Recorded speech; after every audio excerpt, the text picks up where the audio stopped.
Once we come into the unit, we come in and we got our monitor panel here, we got our light switches and our slide room control. Slide room in, if you want to run it in, push up. You want it out, push down. This first switch here is going to be your ceiling lights inside the unit, and then this one here is going to be your porch light outside the unit. Your monitor panel here, your battery, low, fair, good charge. We're plugged in, we're showing we got a good charge. Your tanks, freshwater, blackwater, and gray. Empty, 1/3, 2/3 full. Freshwater's empty, blackwater's empty, gray water's empty. Down below, your water pump, if you're using your freshwater tank, operate that, turns on your water pump. If you're running your water heater on gas, you turn this switch on. If the gas is on, it will light. If not, you might get a fault light here. I usually recommend shut off the water heater, go up front, make sure your gas is on, come inside, light your stove top, and then try this switch again. And that's going to work for your furnace and your refrigerator, anything that runs on gas. Always try and light your stove top first. That'll help purge the line. Water heater on electric, you turn this on, make sure, like I said, make sure the water heater is full of water before turning this switch on. Okay. Down here, just below the sink, you can see that little white box there. That's your carbon monoxide detector. If your stove is left on, or you got a gas leak inside here, that will beep and wake you up out of a dead sleep, letting you know.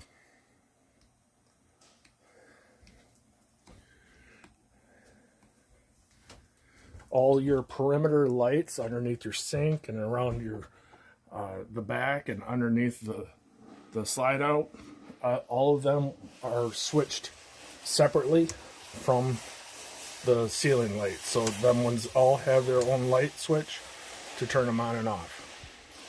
Same with your range. You have a light switch here to turn that on and off, and your fan.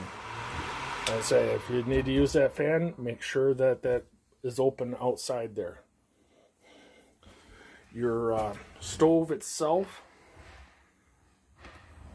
all of your burners, you turn them to the light position, and then you have this here will light them.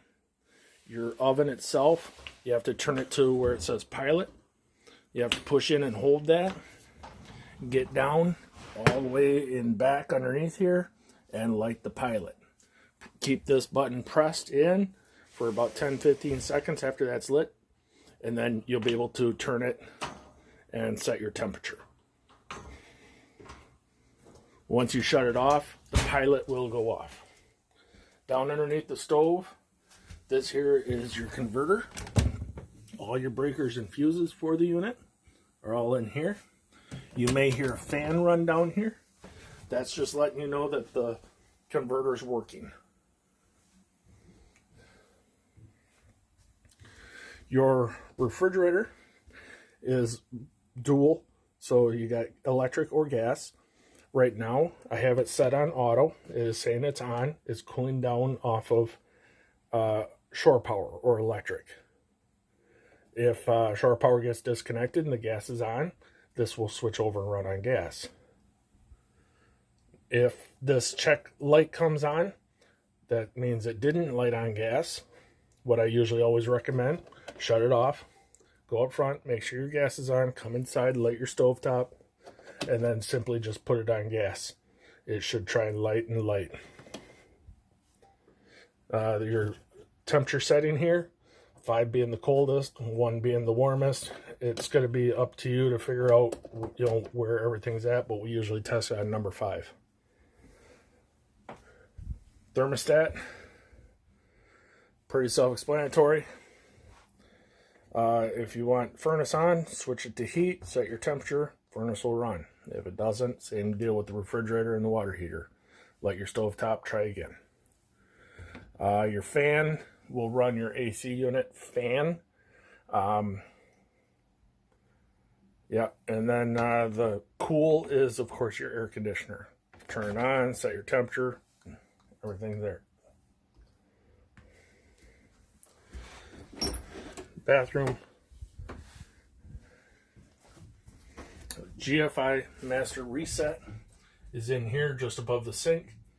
If you have any problems with any of your outlets, check that first. Make sure that that has not tripped. If that has tripped, then reset it and you'll more than likely get power back to wherever you're trying to get power at. Bedroom, same deal. Lights above the bed are switched separately. Actually, all the lights in the bedroom are switched separately. Underneath the bed, you do have storage. And you'll see these mattresses and little piece of wood down here. These are for your dinette. You have a pull out of the seat, and them will fill in this spot where these unsnap here, and this pulls out. Them cushions will fill this spot and give you more seating room.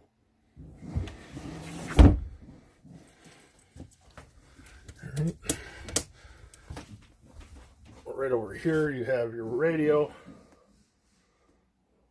your antenna booster, and your plugs for all that is in here. And right above, of course, if you mounted TV, this spot here will handle a good 24-inch TV.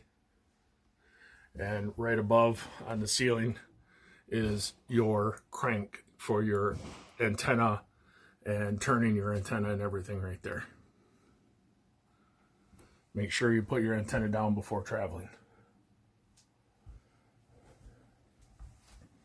And your sofa, and it's pretty self-explanatory, but this is a jackknife style sofa, so you'd pick up in the front and lay it down, make it into a bed. When you're all said and done, pick it up in the front.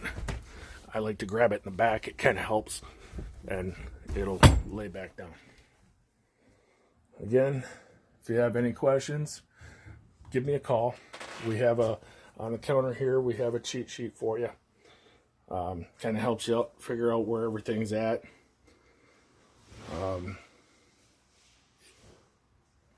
Keep it handy. Our phone number is right there on it.